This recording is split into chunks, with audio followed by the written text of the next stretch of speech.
Oh, that's a good question. I think some of it has to do with how poor the mental health stuff in the U.S. is, which is the U.S. provides. And I think it could also be attributed to the unlivable wages that a lot of people are paid. Do you think it also I think it can, and I think that can also be attributed to the mental health aspect because addiction isn't taken seriously as a mental health factor in the U.S. Addiction is treated as a crime, and a lot of people are criminalized for that. And that's, yeah, of course.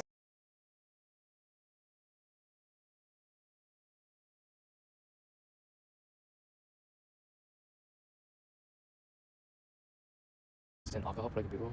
I do not. You don't no, think I think that if I think people who end up on the street are so full of despair that they take drugs and alcohol to ease their situation and make it more bearable. For the most part, I mean that doesn't explain, that doesn't explain every situation. There's also a lot of people that aren't getting the mental health resources that they need, and instead resort to drugs and stay on the street when they should be getting mental health help. But in general, I think that it's because of the housing crisis. That's why. In San Francisco? Well, in the Bay Area in general, and actually California in general. So I work the campaign for London Bridge since the elections. Her plan was Proposition D. What she's saying is she's going to build more affordable houses in San Francisco for people who are in middle class and lower class, they can afford it. But I don't think it happens right now. Yeah, I don't know. Because I grew up in San Francisco too. I seen a lot of issues become worse right now after the pandemic. So we just decided to make a project about homeless people in the U.S. in general. Thank you for your time, though. Yeah, I'm not a fan of London Breed. I don't, obviously she's been the mayor for a while now, and the situation is worse than it was. It's worse I don't think that she really cares that much about homeless people. I think that she would rather answer to real estate developers, and I think that real estate developers have way too much political power in San Francisco, and that's part of what's behind the housing crisis. And Los Angeles too. So do you think the situation will get worse and worse in like LA and San Francisco? Do I think it's going to get worse? Yeah. I mean, it might get worse before it gets better. Yeah, I mean, I hope not. I think that there's a lot of good people working on solutions, but I think that there's a lot of, gridlock in different elements of liberal and progressive people who want to find a solution, but they have different agendas. So I think there's just a lot of gridlock in the problem solving. Yeah. I think that the big problem is, what they call it between the YIMBYs and the NIMBYs, that meaning people who want to build housing are known as YIMBYs, and people who don't want more taller buildings in their neighborhood are called NIMBYs. But really, it's a lot more complicated than that. I think that a lot of times the affordable housing that gets okayed, finally to get built, ends up with very few actual affording housing units, right? You probably know that. And so even if it, it's not enough. Yeah.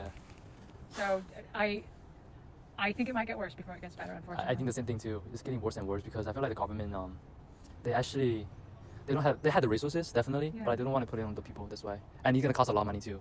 So you can't take care of all the homeless people if they don't help themselves. That's what they're saying sometimes. If they don't help themselves? Yeah. But I mean, there's no way they can help themselves for real if we don't help them first.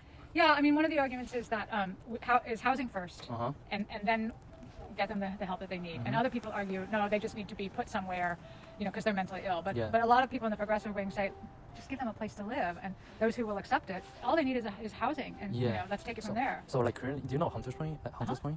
This is like beside Hunters Point. It's actually for people in lower class, lower income classes. I saw what I saw when I came back to San Francisco. I actually saw a lot of new buildings that actually for people who need housing and stuff. Yeah, I think it's getting better, but it takes time. Right. I think people are working on it. Stuff is getting built. But that's another thing is all of the gridlock about getting something built is really. It takes way too long, and I think Los Angeles is even almost worse from what I've been reading. But San Francisco is so tricky because it's very small and there's so many people in that city. So Thank you. So in my opinion, and after the interview I did, the first big problem is the mental health and addiction to the drug. Many homeless people are related to drugs, and they put all the money to buy the drugs. It is a vicious circle. At the same time, the mental problem caused by long-term drug use are also make people lose their fighting spirit. As we can see, there are a lot of needle and the smell of marijuana when we walk through the street in San Francisco. The second point is that the rent in San Francisco is too heavy and expensive. Many people cannot afford such a high rent, especially those who are bankrupt and in economic crisis, so they can only keep sleep in the street to reduce expenses. I interviewed a white man in San Francisco. Before they went bankrupt, he lived a typical middle class life with a perfect family. Then his life took a major turning point in an accident. He had cancer, and his wife chose to leave him.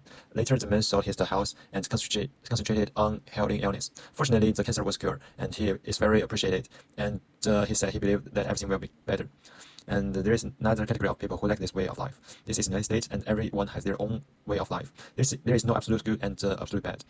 Many people love to flock like this, and they love to live in tents. Many people said they are not interested in living a busy life and letting them work. It is like this every day: ask for some money, have a meal, and if they have spare money, buy a bottle of wine. That will be great.